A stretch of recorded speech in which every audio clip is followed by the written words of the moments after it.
We used to live on the seaside. We had a rock. Conchs used to be right there. We could walk right there and get conchs all day, any time of the day. But now, you have to go more further and further for the conchs.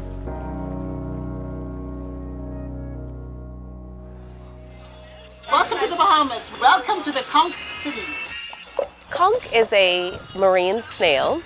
In the Bahamas, it's very significant. It's a part of our cultural identity. I could have a regular and pickled conch salad. It's a staple in our diet. What you saying? You come for the pepper? Then you get tourism on top of that. Did you try this one? Different taste, but very good. Yeah, there's citrus in it. Good. So there's multiple layers of pressure for this unique species.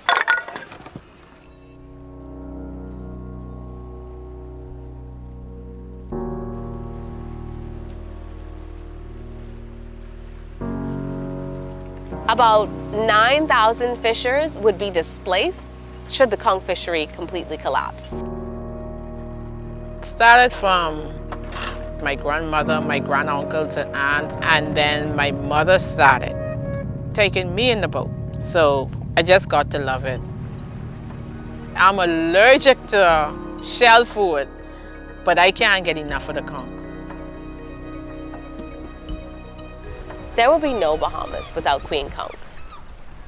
The threats facing queen conch are not isolated. We live on an increasingly global planet, and many species, iconic or otherwise, are disappearing. And that biodiversity loss impacts us all.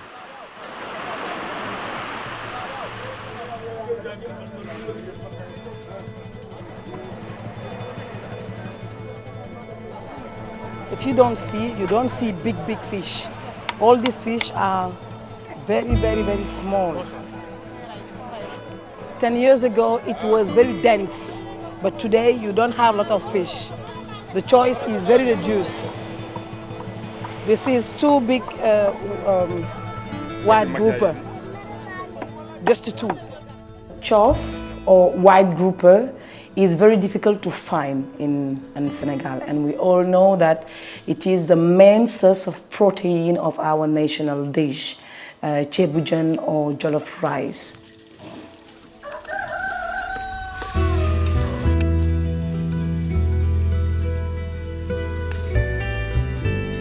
Tey dañuy togg ceebu jën mais marché bi tey amul jën te jën bi ñuy wut coof bi amu fi ñi am doole rek ñoo koy jënd fii léegi marché jën bi beneen bu yem fii rek la ñuy jënd moom la ñuy mën a togg.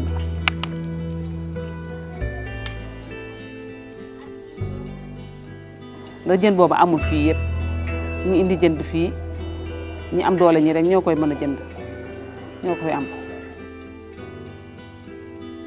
And these people today don't have the minimum to live, and they don't have the minimum nutrients, minimum protein, because they don't find fish.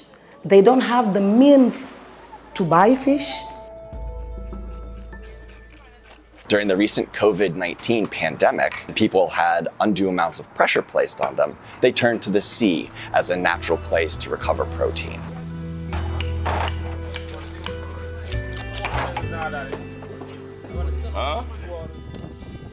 Bahamians are traveling further and further from population centers in pursuit of conch, and they're also turning to animals that have not yet had the opportunity to reproduce.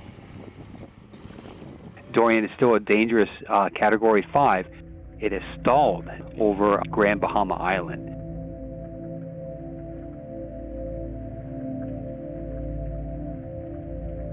Before the storm, it was okay. It was manageable, but now it's worse.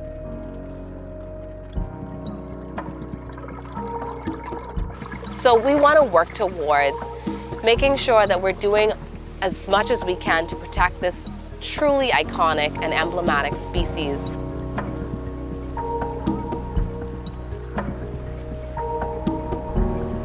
We have, which is a mature conch, a bigger version of the broadlip conch here, which is a thin lip.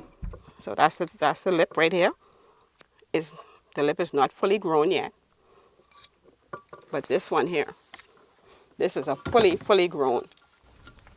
So this would be more mature. Certainly, we're giving a very close look at a close season for conch. We know that definitely a close season of 6 months would certainly help. Would that be fair to the fishermen? Would it be a little bit over the top, perhaps? Maybe a 2-month close season could do the job. The government are putting more emphasis on us Bahamians on cracking down on conch compared to the poachers. They have more advantage. Like, no one's paying attention to them, but you're coming down on us.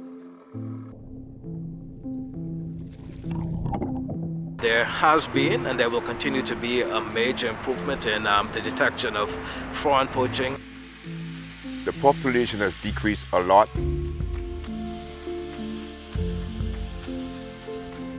This conch shell here, this is the horn. I cut off the end part for the horn.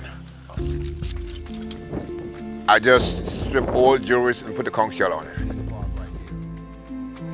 Bahamian fishermen, most of all, need to realize that this is a big portion of our resources because they have enough conch shells right on shore now to start the process. I don't mind them putting a ban on the export of the conchs. But locally, we should be able to distribute conchs at our leisure because that's just our livelihood. That's all we have.